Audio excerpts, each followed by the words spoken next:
Friends, तो कैसे हैं आप। तो आज अपने स्टार्ट कर रहे हैं ऑर्गेनिक केमिस्ट्री की जो जर्नल ऑर्गेनिक केमिस्ट्री उसकी एप्लीकेशंस वन बाय वन। तो जर्नल ऑर्गेनिक केमिस्ट्री में जो फर्स्ट एप्लीकेशन अपने स्टार्ट कर रहे हैं वो है stability of alkene. First application stability of alkene, stability of alkene. तो एल्कीन की स्टेबिलिटी अपने को कैसे चेक करते हैं। पहले तो अपने को ये देखना है कि जर्नल ऑर्गेनिक केमिस्ट्री में जो भी एप्लीकेशंस आ रही हैं उसका लॉजिक अपने को समझना है कि उसका लॉजिक क्या है ना। एल्कीन की स्टेबिलिटी है, देखो हर जगह एमएचआई इफेक्ट आएगा ऑर्गेनिक केमिस्ट्री में, हर कहीं एमएचआई इफेक्ट आएगा। तो अपने एल्कीन की स्टेबिलिटी को कैसे बताएंगे कि जो प्लस आई इफेक्ट जो लग रहा है एल्कीन पर डबल बॉन्ड पर, या डबल बॉन्ड पर प्लस एच लग रहा है हाइपर कॉन्जुगेशन, या डबल बॉन्ड पर प्लस एम लग रहा है ना, ये प्लस आई प्लस एच और plus M effect increase stability of alkene, stability of alkene, increase stability of alkene. ये लॉजिक है, ये लॉजिक है इसका कि स्टेबिलिटी ऑफ एल्कीन अपने को मुझे बताना कैसे है। ये बच्चे को याद रखना पड़ेगा कि मुझे एल्कीन की स्टेबिलिटी ऐसे बतानी है, फिर दिक्कत नहीं आएगा, फिर क्लियर है। फिर अगर अपने को एमएचआई इफेक्ट आ रहा है तो फिर क्लियर है, फिर कहीं कोई दिक्कत किंतु परंतु नहीं है। आपको ये देखना है कौन से इफेक्ट हैं जो एल्कीन की स्टेबिलिटी को इंक्रीज कर रहा है। एल्कीन की स्टेबिलिटी को जो इंक्रीज करेगा उससे स्टेबिलिटी ऑफ एल्कीन, है ना। तो अब ये देखो इसका लॉजिक क्या है, वैसे ये कैसे काम करता है। देखो एल्कीन की स्टेबिलिटी का मतलब हो गया पाई बॉन्ड, और जब सिग्मा बॉन्ड बनता है तो जो पार्शली ओवरलैपिंग है पी में उसकी वजह से पाई बनता है। अब वो पाई पर जो इलेक्ट्रॉन डेंसिटी है वो ही जो सिग्मा के जो परपेंडिकुलर जो अपने इंटरन्यूक्लियर एक्सिस होता है उसमें तो सिग्मा होता है, और उसके जो अबव और बिलो साइड जो इलेक्ट्रॉन डेंसिटी होती है ना। जैसे अपने केमिकल बॉन्डिंग में क्या पढ़ते हैं कि जब सिग्मा बॉन्ड बनता है वो इंटरन्यूक्लियर एक्सिस में बनता है ना, अलोंग इंटरन्यूक्लियर एक्सिस। लेकिन जब पाई बॉन्ड बनता है तो above and below side of internuclear axis बनता है। अब बॉन्ड क्या है, बॉन्ड है इलेक्ट्रॉन डेंसिटी, है ना। दो पाई बॉन्ड में जब ओवरलैपिंग होती है, पाई ऑर्बिटल्स में जो ओवरलैपिंग होती है, ओवरलैपिंग वहाँ इलेक्ट्रॉन्स होते हैं, वेव्स होती हैं। इलेक्ट्रॉन वेव के अकॉर्डिंग वहाँ जो है अपने पाई इलेक्ट्रॉन काउंट करते हैं, मतलब सिग्मा बॉन्ड पर एक इलेक्ट्रॉन क्लाउड होता है। अब आप देखो कि आप उस इलेक्ट्रॉन क्लाउड को जितना ज़्यादा कर दोगे, मतलब प्लस आई भी क्या करेगा, इलेक्ट्रॉन देगा पाई को, तो उस इलेक्ट्रॉन क्लाउड में देखो क्या हो रहा है, इलेक्ट्रॉन डेंसिटी इंक्रीज हो रही है। प्लस आई इंक्रीज कर रहा है, प्लस एम इंक्रीज कर रहा है। अगर आपने डबल बॉन्ड के ऊपर माइनस एम लगा दिया तो माइनस एम क्या करेगा, उस पाई इलेक्ट्रॉनों को अपनी ओर ही खींच के लेके जाएगा। माइनस आई लगा दिया है ना, या माइनस एच लगा दिया तो वो क्या करेगा, उस इलेक्ट्रॉन डेंसिटी को अपनी ओर खींच लेगा। तो अपने को क्या लगेगा कि दो कार्बन के बीच में जहाँ सिग्मा बॉन्ड अपना बन रहा था वहाँ भाई इलेक्ट्रॉन डेंसिटी नहीं है, क्योंकि बॉन्ड क्या है, बॉन्ड एक इलेक्ट्रॉन डेंसिटी है, वो इलेक्ट्रॉन डेंसिटी वहां से गायब होगी इसका। तो उस वे में अपने क्या कहते हैं कि यहाँ भाई पाई इलेक्ट्रॉन चला गया, पाई इलेक्ट्रॉन की टेंडेंसी कम हो गई। तो ये चीज़ है ना। तो देखो अपने ये सारे के सारे इफेक्ट इसमें आएंगे। तो अपने वन बाय वन अपने एक ऑर्डर लिख रहा हूँ मैं, जैसे कि ये मैंने एल्कीन लिख दिया, आपको इन एल्कीन का स्टेबिलिटी ऑर्डर आपको बताना है ना। तो बस आपको कुछ नहीं करना है ना, जो इफेक्ट लग रहा है डबल बॉन्ड के ऊपर बस उस इफेक्ट को रिकॉग्नाइज करना है आपने। उस इफेक्ट को रिकॉग्नाइज कर गए तो आप एल्कीन की स्टेबिलिटी को बता दोगे। इसके लिए अपने को एमएचआई इफेक्ट कंप्लीटली आना चाहिए। एमएचआई इफेक्ट कंप्लीटली आना चाहिए, तब जाके अपने जो जर्नल ऑर्गेनिक केमिस्ट्री में जो जीओसी की एप्लीकेशंस आती हैं उसको अपने टेक ओवर कर सकते हैं, अदरवाइज नहीं। तो इंडक्टिव इफेक्ट पे मैंने एक एप्लीकेशन वो वीडियो बना रखा है, तो आप वहाँ से उसको पढ़ सकते हो, और इन दोनों पर भी मैं वीडियो बनाऊंगा, है ना। लेकिन आपने पढ़ रखा होगा भी जब मैं जैसे ये करा रहा हूँ तो अपने को एमएचआई इफेक्ट आना चाहिए। अब आप देखो है ना कि ये मैंने एल्कीन्स लिखी हैं, इस एल्कीन्स में आपको देखना पड़ेगा कि कौन सा इफेक्ट लग रहा है।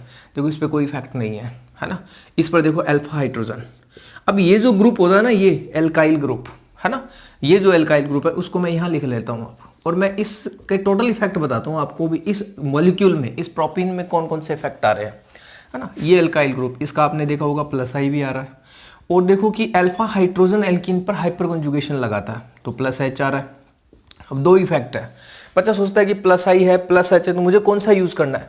डोमिनेंट यूज करना, जो ज्यादा प्रभावी है, जिसका ज्यादा इफेक्ट है, वो कम होते हुए भी बहुत अच्छा इफेक्ट लगा सकता है ना। तो मुझे कौन सा यूज करना है? मुझे प्लस एच यूज करना है। एम एच आई में जो डोमिनेंट इफेक्ट है वो ये ऑर्डर बनता है ना। मीजोमेरिक सबसे डोमिनेंट होता है, रेजोनेंस सबसे डोमिनेंट होता है, उसके बाद में हाइपर कॉन्जुगेशन, उसके बाद में प्लस आई इफेक्ट। तो ये एम एच आई इफेक्ट का अपने को डोमिनेंट फैक्टर थोड़ा सा ध्यान रखना है ना। तो मुझे कौन सा यूज करना है? मैं प्लस आई यूज नहीं करूंगा। है इफेक्ट, अपने ये नहीं कह रहे कि इफेक्ट नहीं है प्लस आई इफेक्ट है, इसके ऊपर लग रहा है, लेकिन अपने को डोमिनेंट यूज करना है, डोमिनेंट यूज करना है। मैं इसका प्लस एच काउंट करूंगा, है ना। प्लस एच काउंट कर, मैंने इसका प्लस एच काउंट किया, मुझे 3 अल्फा हाइड्रोजन मिले, इसमें 2 अल्फा हाइड्रोजन मिले, और इसमें 1 अल्फा हाइड्रोजन मिले, ऐसे, है ना। और फिफ्थ में एक एल्कीन और लिख लेता हूं ऐसे, इस टाइप से, ये एल्कीन मैंने लिख लिया ऐसे, ठीक है, बिल्कुल। तो देखो यहां नो अल्फा हाइड्रोजन मीन्स इस एल्काइल ग्रुप का अगर मैं इफेक्ट काउंट करूंगा तो मैं यहाँ प्लस आई इफेक्ट काउंट कर रहा हूँ। इसके लिए मैं प्लस एच, इसके लिए प्लस एच, है ना, ये इफेक्ट, और इसके लिए भी प्लस कॉन्जुगेशन इफेक्ट, और यहाँ कोई इफेक्ट नहीं है। यहाँ देखो ना तो हाइपर कॉन्जुगेशन है ना इसके अंदर प्लस है, मतलब रेडिकल नहीं है। जो sp3 कार्बन कंटेनिंग रेडिकल होता है उसका प्लस आई इफेक्ट होता है, और sp2 का माइनस आई होता है, sp का भी माइनस आई होता है। sp3 कार्बन का प्लस आई इफेक्ट अपने को काउंट करना है ना, sp3 का प्लस आई काउंट करना है। तो अब आप देखो किस में इफेक्ट सबसे डोमिनेट लग रहे हैं? हाइपर कॉन्जुगेशन, है ना। इन्हीं में से अपने को कंपैरिजन करना है। तो हाइपर कॉन्जुगेशन यहाँ भी हाइपर कॉन्जुगेशन यहाँ नहीं है, सेकंड में है, थर्ड में है, फोर्थ में है, फिफ्थ में नहीं है ना। सेकंड में, थर्ड में, फोर्थ में है, इन तीनों में है, इन तीनों में है। तो अब आप देखो, है ना, हाइपर कॉन्जुगेशन कहाँ डोमिनेंट है तीनों में है, लेकिन अब हाइपर कॉन्जुगेशन कहाँ इंक्रीज हो रहा है, कहाँ डिक्रीज हो रहा है, वो अल्फा हाइड्रोजन पर डिपेंड करता है। वो किस पर डिपेंड करता है? वो अल्फा हाइड्रोजन पर डिपेंड करता है।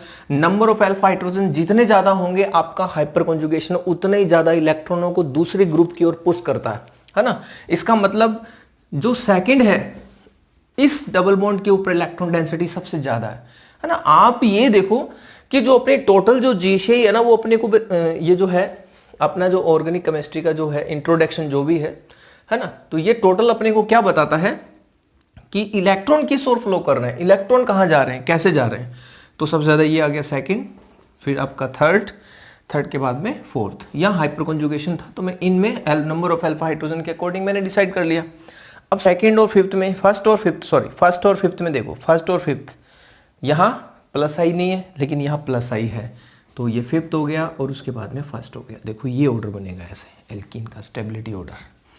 एल्कीन के स्टेबिलिटी के अंदर अपने को ज़्यादा कुछ बताने की ज़रूरत नहीं है, ज़्यादा कुछ इधर उधर भागने की ज़रूरत नहीं है ना। सीधा अपने को ये लॉजिक ध्यान रखना है कि मुझे बताना कैसे है, मेरे पास में जो 3 इफेक्ट हैं वो उसकी स्टेबिलिटी को कैसे इफेक्ट करते हैं, ये चीज़ अपने को समझनी है ना। कि जो आपके पास में डबल बॉन्ड दे रखा है MHI इफेक्ट, उसकी स्टेबिलिटी को कैसे इंक्रीज करता है, कैसे डिक्रीज करता है। बस ये सबसे पहले अपने को ये चीज़ समझनी है जो मैंने लिखी है कि plus I plus H plus M effect क्या करता है, इस एल्कीन की स्टेबिलिटी को इंक्रीज करता है। इसका मतलब माइनस आई माइनस एच माइनस एम क्या करेंगे, इसकी स्टेबिलिटी को डिक्रीज करेंगे। तो ये एग्जाम्पल रहे आपके सामने कुछ, है ना। अब नेक्स्ट अपने कुछ एग्जाम्पल लेके चलते हैं। तो इसको मैं यहाँ थोड़ा सा रफ कर रहा हूँ, है ना, ये रफ कर देते हैं, इसको रफ कर देते हैं और अपने नए एग्जाम्पल की तरफ बढ़ते हैं।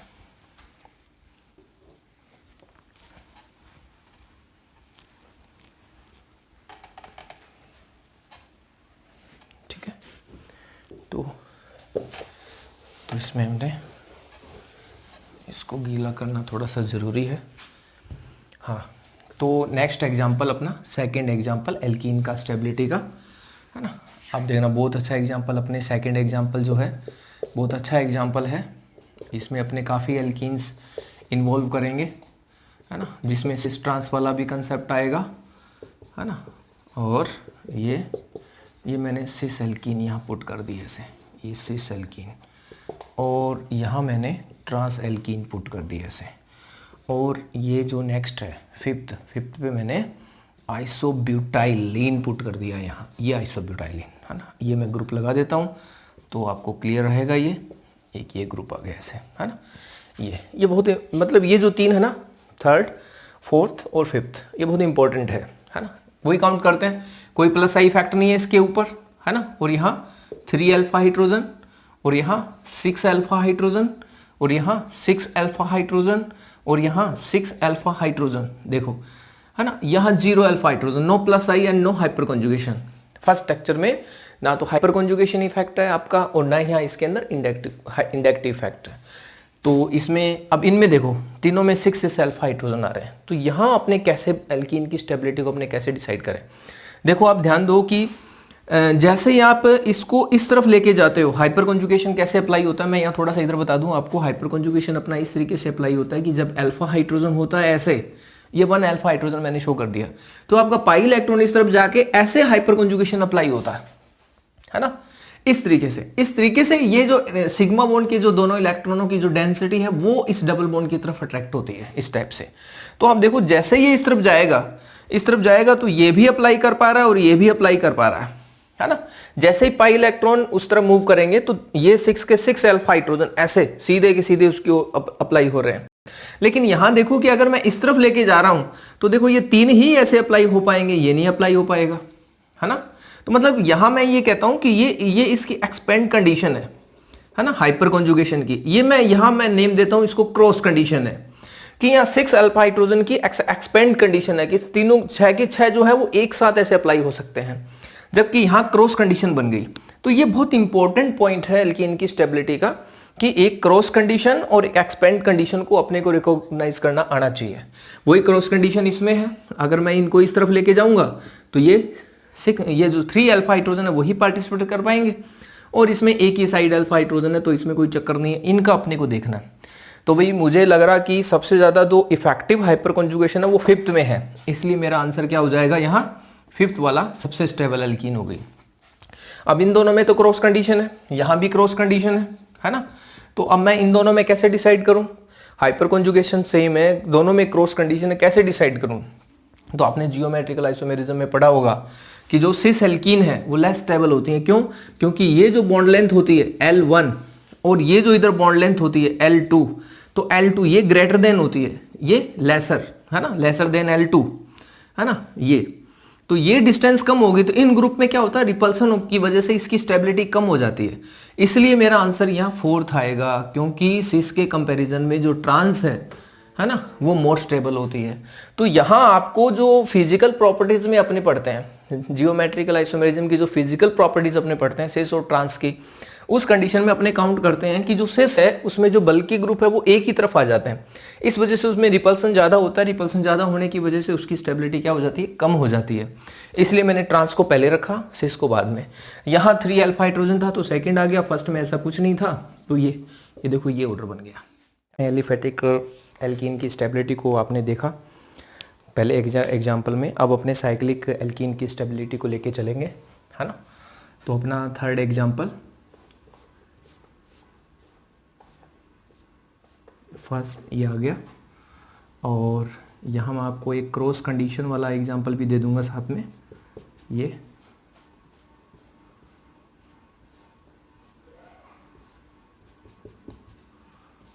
ये एल्कीन आ गया आपने लिया ना, ये 4th।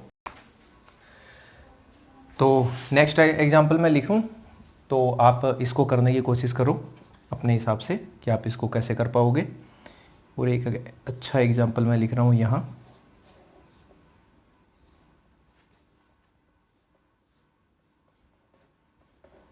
आप इसको करने की कोशिश करो जितना आप कर सकते हो, फिर अपने इसको डिस्कस करते हैं। ये नेक्स्ट एग्जाम्पल,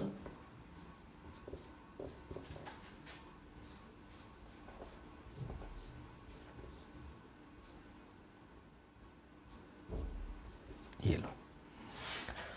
हाँ तो करें स्टार्ट अपने। ये CH2 होता है यहाँ, है ना, और ये कार्बन, इसके पास वाला कार्बन ये CH2, ये अल्फा, इसके पास वाला कार्बन ये अल्फा। पहले मैं अल्फा कार्बन बता दूं, ये अल्फा, इसके पास वाला इधर ये हाइड्रोजन अल्फा हाइड्रोजन नहीं होता, ये तो डबल बॉन्डेड वाला कार्बन का हाइड्रोजन है, ये नहीं अल्फा होगा, ये अल्फा होगा। इधर ये अल्फा, इसके ऊपर ये 2 CH3 ग्रुप आ गए, ऐसे नहीं पता चले तो लिख लिया करो आप इसके ऊपर ऐसे, ये अल्फा कार्बन है आपका, ये इधर अल्फा, इसके ऊपर हाइड्रोजन नहीं है ना, इधर ये अल्फा हाइड्रोजन, ये अल्फा कार्बन, सॉरी ये कार्बन, ये CH3, तो इसमें देखो CS2 और CS3 टोटल कितने हो गए इसमें 7 अल्फा हाइड्रोजन, इसमें कितने हो गए 2 अल्फा हाइड्रोजन, इसमें कितने हो गए 4 अल्फा हाइड्रोजन, इसमें कितने हो गए 4 अल्फा हाइड्रोजन। तो वही नंबर ऑफ अल्फा हाइड्रोजन, जितना ज़्यादा अल्फा हाइड्रोजन होगा उतना ज़्यादा क्या रहेगा हाइपर कॉन्जुगेशन। हाइपर कॉन्जुगेशन सबसे ज़्यादा किस में है 4th में, तो 4th मेरे लिए सबसे स्टेबल हो गया। उसके बाद में देखो यहाँ 4 अल्फा हाइड्रोजन, यहाँ 4 अल्फा हाइड्रोजन, तो यहाँ देखो जब ये पाई इलेक्ट्रॉन इस तरफ जाएगा ना तो ये भी 2 हाइड्रोजन ये एक साथ ऐसे अप्लाई हो सकते हैं ऐसे, ये देखो ये एक्सपेंड कंडीशन, और इसमें देखो 2 अल्फा हाइड्रोजन इधर, अगर मैं इस पाई को इधर लेके जाऊं तो यही हाइपर कॉन्जुगेशन लगा पाएंगे, इसके तरफ तो जा रहा है इलेक्ट्रॉन डेंसिटी, तो ये क्रॉस कंडीशन हो गई, ये एक्सपेंड कंडीशन होगी, तो मेरे लिए फर्स्ट ग्रेटर देन सेकंड हो गया, जैसे मैंने आपको एलिफेटिक में बताया था। उसके बाद में अपने लिए थर्ड हो जाएगा जिसके अंदर सबसे कम अल्फा हाइड्रोजन है, तो फर्स्ट वाले के लिए ऑर्डर मेरे लिए ये बन जाएगा। अब देखो सेकंड में, नेक्स्ट 4th एग्जांपल अपना ये, इसके ऊपर देखो अगर आपसे ये कहेंगे इसमें इफेक्ट कौन कौन से हैं, है ना, तो आप देखो कि इसके पास ये अल्फा हाइड्रोजन है तो हाइपर कॉन्जुगेशन है या 4 अल्फा हाइड्रोजन का हाइपर कॉन्जुगेशन, यहाँ देखो रेजोनेंस, है ना, इसमें हाइपर कॉन्जुगेशन, इसमें रेजोनेंस, इसमें भी रेजोनेंस, लेकिन इसमें 1 पाई है, और इसमें भी रेजोनेंस है लेकिन 2 पाई कॉन्जुगेटेड है, इसमें भी रेजोनेंस है लेकिन 3 पाई कॉन्जुगेटेड है। तो जितने पाई कॉन्जुगेटेड जो बनता जाएगा डबल बॉन्ड के साथ में उतना डबल बॉन्ड की स्टेबिलिटी बढ़ती जाएगी, है ना। तो यहाँ 4th के बाद यहाँ 3rd के बाद सेकंड के बाद फर्स्ट। तो अपने लिए देखो ये एक बहुत अच्छा क्वेश्चन बनता है एल्कीन की स्टेबिलिटी का, कि एल्कीन की स्टेबिलिटी को आप इस तरीके से पूछा जा सकता है, वो ऐसे इंडिकेट कर देगा कि बताइए इस डबल बॉन्ड की स्टेबिलिटी बताइए ऐसे, है ना। तो आपको रेजोनेंस आ गया, तो जितना ज़्यादा रेजोनेंस अप्लाई होगा या वो पाई बॉन्ड जितना ज़्यादा कॉन्जुगेटेड होगा उतना ही उसकी स्टेबिलिटी बढ़ती जाएगी, है ना। तो एक अपने को इस तरीके से एग्जाम्पल देखने हैं। एक मैंने आपको स्टार्टिंग में बताया था, है ना, तो आप इन में समझ गए होंगे भी इनको किस तरीके से करना है। मैंने बोला था कि +I +H और +M ये क्या करते हैं एल्कीन की स्टेबिलिटी को इंक्रीज करते हैं, है ना। -I -M और -H ये क्या करते हैं डिक्रीज करते हैं। तो मैं सभी इफेक्ट को इन्वॉल्व करते हुए एक एग्जांपल लिख रहा हूँ जिसके अंदर सारे इफेक्ट मैं इन्वॉल्व करूँगा, और आप कोशिश करना उसको सॉल्व करने की, वीडियो को रोक के उसको सॉल्व करने की आप कोशिश करना कि आप उसको कर पा रहे हो कि नहीं कर पा रहे हो, है ना। ये तो देखो नेक्स्ट अपना एग्जांपल ये कौन सा हो जाएगा, जो भी नेक्स्ट एग्जांपल देखो फर्स्ट में मैंने सिंपल एल्कीन रख दिया, ठीक है। आप करने की कोशिश करना, मैं इसको पूरा लिख लेता हूँ, ठीक है। आप इसको इफेक्ट को रिकॉग्नाइज करो कि हाँ जी इस ग्रुप का ये इफेक्ट लग रहा है, फिर आपको कहीं कोई दिक्कत नहीं आएगी, फिर आप इसको आसानी से कर सकते हो, है ना।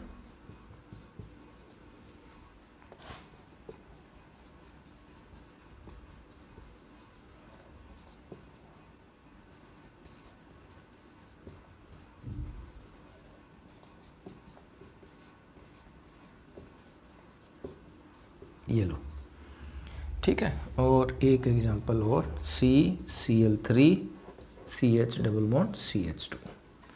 तो आप करने की कोशिश करो, इफेक्ट सब पे अप्लाई करने की कोशिश करो। आपको वीडियो को रोक के आप इसको सॉल्व कर सकते हो, है ना। तो आपको क्या करना है, वैसे इसके इफेक्ट को रिकॉग्नाइज करना है, फिर वो चीज़ याद करनी जो मैंने कहा था कि positive effect increase stability, negative effect decrease stability, है ना, ये चीज़ ध्यान रखनी है। तो चलो अपने इसको करते हैं। इस पे देखो नो इफेक्ट, कोई इफेक्ट नहीं है, नो इफेक्ट, कोई इफेक्ट नहीं है यहाँ। ये डोमिनेंट लिखना है +H +I, मैंने +I क्यों लिखा, क्योंकि देखो इसके पास वाला कार्बन अल्फा ये है, इस पे H नहीं है, एक वैलेंसी इसकी यहाँ होगी, तीनों वैलेंसी पर तीनों CH3 CH3 CH3 है, नो अल्फा हाइड्रोजन इसलिए +I, हेलोजन का -I, OH का देखो लॉन पेयर डोनेट कर रहा है, लोन पेयर जब भी कॉन्जुगेटेड में आ जाएगा तो +M अप्लाई करेगा, इलेक्ट्रॉन एल्कीन को देगा। ये polar pi bond -M CCl3 -H, है ना। ये आपको मैं एक बार थोड़ा सा एक्सप्लेन कर दूं यहाँ कि NO2 कैसे -M लगाता है, जिसको नहीं पता है वो थोड़ा सा ध्यान दें। इधर देखो ये पोलर पाई बॉन्ड हमेशा इधर जाता है, डायरेक्शनल होता है। कभी भी ये पाई इलेक्ट्रॉन नाइट्रोजन की तरफ नहीं जाएगा, कभी भी नहीं जाएगा, है ना। तो ये इलेक्ट्रॉन हमेशा ऑक्सीजन की तरफ आएगा, तो नाइट्रोजन पे क्या बनेगा, पॉजिटिव चार्ज बनेगा। तो ये देखो इलेक्ट्रॉनों को ऐसे अट्रैक्ट कर लेगा। आपके पाई से इलेक्ट्रॉनों को अट्रैक्ट कर रहा है, इसको अपने लगाते हैं -m, है ना। CCl3 देखो, CCl3 ऐसे, ये ऐसे, ठीक है, इस तरीके से, और यहाँ CH डबल बॉन्ड CH2। तो जैसे ही आप इस सिग्मा बॉन्ड को ऐसे, क्योंकि ये जो है polar pi bond, partially positive partially negative, sorry polar pi bond मुझसे निकल गया, इसमें जैसे ये इस तरीके से ऐसे ब्रेक होगा सिग्मा बॉन्ड, तो ये ऐसे आ जाएगा, है ना। सेम वही केस जैसे हाइपर कॉन्जुगेशन में होता है। देखो हाइपर कॉन्जुगेशन का अपोजिट है, इसलिए हमने इसको -H में इंक्लूड कर रखा है, ये -H, ये +H, है ना। जिसको नहीं पता है तो वो ध्यान रख लो। ये पाई इलेक्ट्रॉन इस तरफ क्यों आएंगे, क्योंकि ये ऐसे डोनेट होता है। अब देखो दोनों को मैच करो, यहां भी सिग्मा बॉन्ड ब्रेक हो रहा है, पाई को अट्रैक्ट कर रहा है, यहां सिग्मा डोनेट हो रहा है, पाई को डोनेट हो रहा है, CH टूट रहा है ना। सिग्मा ब्रेक हुआ, पाई को मिला, सिग्मा ब्रेक हुआ, पाई से इलेक्ट्रॉन इसकी ओर आ गए, ये डिफरेंस है। लेकिन ये कहां अप्लाई होगा, ओनली मल्टीपल बॉन्ड पर अप्लाई होगा। अगर CCl3 बेंजीन से अटैच है या एल्कीन से अटैच है, बस CCl3, CBr3, CI3, CF3 कोई सा भी, है ना। तो ये अगर आपका बेंजीन से अटैच है या C डबल बॉन्ड C से अटैच है तभी -H लगाएगा, ठीक है। तो -H -M।